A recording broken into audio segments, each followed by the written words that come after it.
Alright, what's going on everybody? Here we go for UFC Fight Night 259, UFC Noche, Silva versus Lopes. I'm gonna be talking about the fights that I'm betting and how much I'm betting on each line, right? So let's get into it. Between Jean Silva and Diego Lopes, I got an early bet on Jean Silva, 0.7 unit on minus 200. Then I have my biggest bet of the card in Rob Font, minus 130. I have Alden Correa, a small bet at plus 325. I have Quang Lee, my second biggest bet, alongside Jesus Aguilar, 1.25 unit at plus 110. Then I have 0.35 units in Claudio Puelles at plus 100. And then the last one on the money line is on Amanda Lemos, plus 350.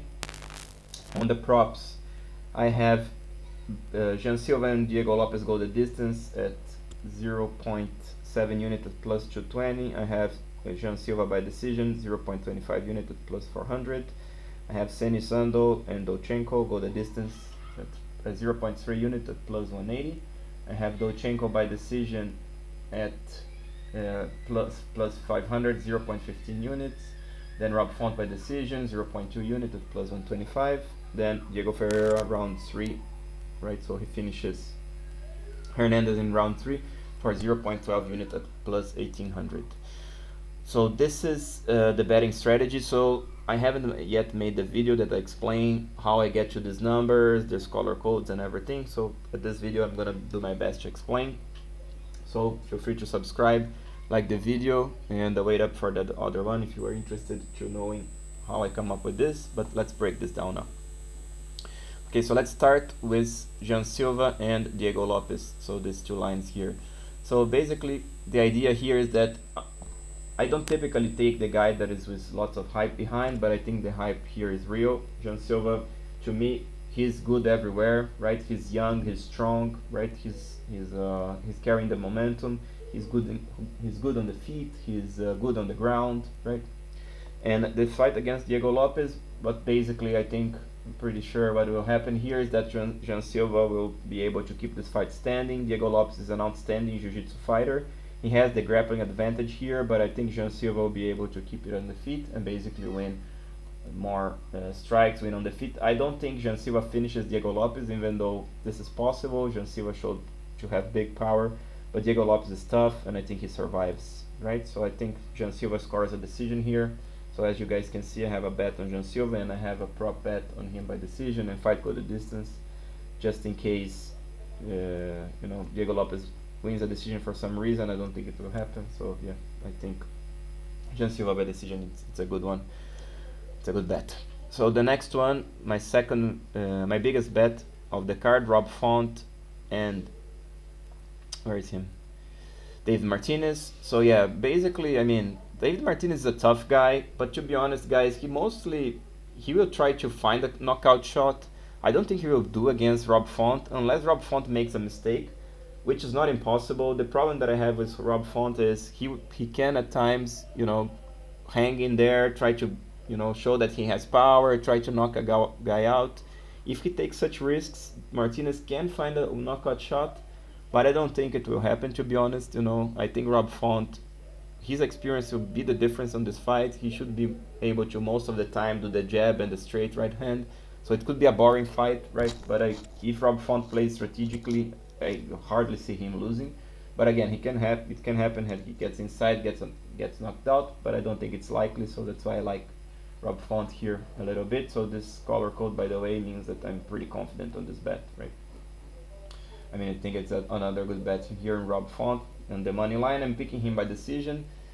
He can knock out Martinez, though not likely, but if you give me Rob Font at minus 130 and the decision bet at plus 120, I don't have much value on the decision given the other odd. But anyway, I have a small one on Rob Font by decision too. Alright, on the next one, let's talk about Luis Gurule and Jesus Aguilar. So this is a tricky one. If you see my numbers here, I have this as a 50-50 fight, so here it is, right? So if you see the odds, these are my odds, right? So I have actually Luis Gurule. Jesus Aguilar, slight favorite. This would give him my minus 120, and this would give plus 100 for Luis Gurule. So yeah, it's a 50-50 fight. The way I see this playing out, Gurule is a guy that is aggressive, right? And Jesus Aguilar, He can be aggressive, but he will adapt to the opponent's style. So I think that he will be able to find some shots on the feet, and he's gonna try to shoot. Right, he's gonna be the more well-rounded guy. Right. He also, both of them have decent wrestling. It's comparable. Luis Gurule also, he can use effective clinch. He can also bring the fight to the ground, play top position. But I think Jesus Aguilar will be scrappy enough not to accept that and keep pushing, keep trying. I have a specific breakdown. This was a short video that I made, but there's not much more to say rather than we'll see what's happening. It's gonna be either Luis Gurule pushing here the pace and being the bigger guy and bullying Jesus Aguilar, especially to a decision, or Jesus Aguilar fighting back and being able to do more damage, which I think is a little bit more likely. So to me it's a 50-50. If you see my points on each of the guy, I have pretty much the same amount of points, even though they have different styles. So yeah, it should be 50-50, but if you give me Jesus Aguilar plus 170, and he's the Mexican guy, so everybody will be rooting for him, I think there's a small value there. Alright, so let's go to another one. Let's talk about Amanda Lemos and Tatiana Suarez. So this is pretty much easy to break down. Tatiana Suarez, she's improving on the feet, but she's just, very high-level wrestler and high-level grappler. Nobody took her down, I believe, in the UFC, or she got taken down once. I don't remember now. Anyway, she's an elite wrestler. Amanda Lemos, she's good everywhere. She's the best when she's on the feet, controlling the range, finding power shots. She's also a very good jiu-jitsu fighter, right? Even though she doesn't use that much, she tends to use it defensively or to get a guillotine. But anyway, guys, I'm still curious to see how Tatiana Suarez is gonna bounce back on this one, right? Amanda Lemos, she's improved her takedown defense over the years. Anyway, Tatiana Suarez will take her down, but if Amanda Lemos is able to make her, make her work for that, burn a little bit Tatiana Suarez cardio, then play more on the feet, she has a chance to win the fight. Tatiana Suarez never fades, so has a monster cardio too.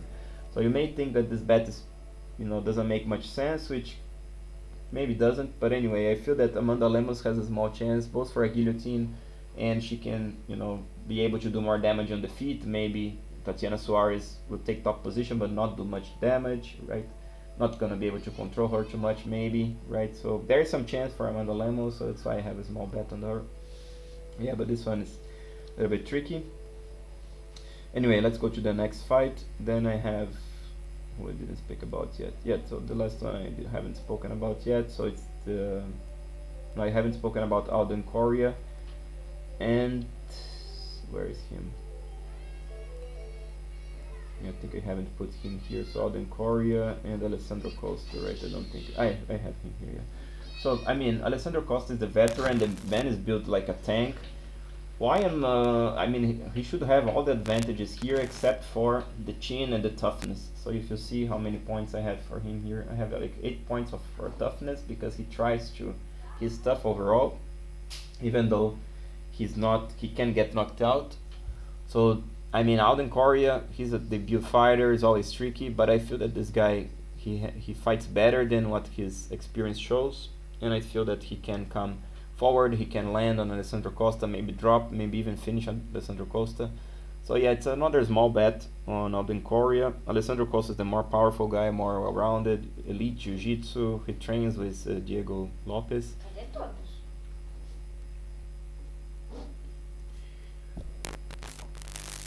So anyway, yeah, so Alessandro Costa is the more powerful guy, the better fighter. The overall better fighter. But let's see if Alden Correa can push the pace and land something on her, on Alessandro Costa. He can even get a finish or even a decision, right? So this is a small bet, not the best value there.